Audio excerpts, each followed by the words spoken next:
Hello అండి, నేనైతే ఇగో పావు కిలో ధనియాలు తీసుకున్నా. ఇవి అన్ని మసాలాలు ఒక 50 గ్రాముల కంటే తక్కువనే తీసుకున్నా. గరం మసాలాలు ఇవన్నీ వేసుకొని మంచిగా దోరగా వేపుకొని నేను మిక్సీ పడతానండి. ఈ కర్రీలకి బాగుంటుంది. ఇట్లా పట్టి పెట్టుకుంటాను నేను. ఒక స్పూన్ కంటే ఎక్కువనే ఆవాలు కూడా వేస్తాను, జీలకర్ర కూడా వేస్తాను. ఇవి కూడా మంచిగా వేపుకోవాలి.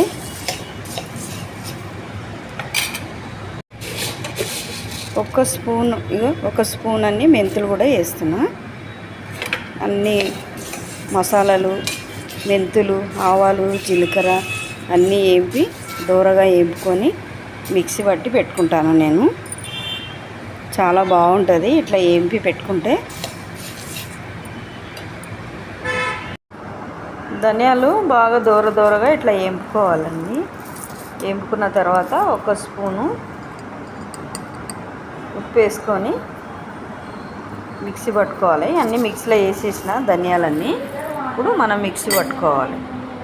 మిక్సీ పట్టేనండి ఇగో మెత్తగా మిక్సీ పట్టుకోవాలి. ఇట్లా ఇదైతే మసాలా పొడి అయితే చాలా మంచి వాసన వస్తుంది, కమ్మటి వాసన వస్తుంది. మీరు కూడా ఇట్లనే చేసుకోండి ఇంట్లోనూ. మీరు ఖాళీగా ఉన్నప్పుడు ఇవన్నీ వేపుకొని ఇట్లా చేసుకుంటే చాలా బాగుంటుంది. నచ్చితే మీరు కూడా ట్రై చేయండి, లైక్ చేయండి, షేర్ చేయండి. Thank you.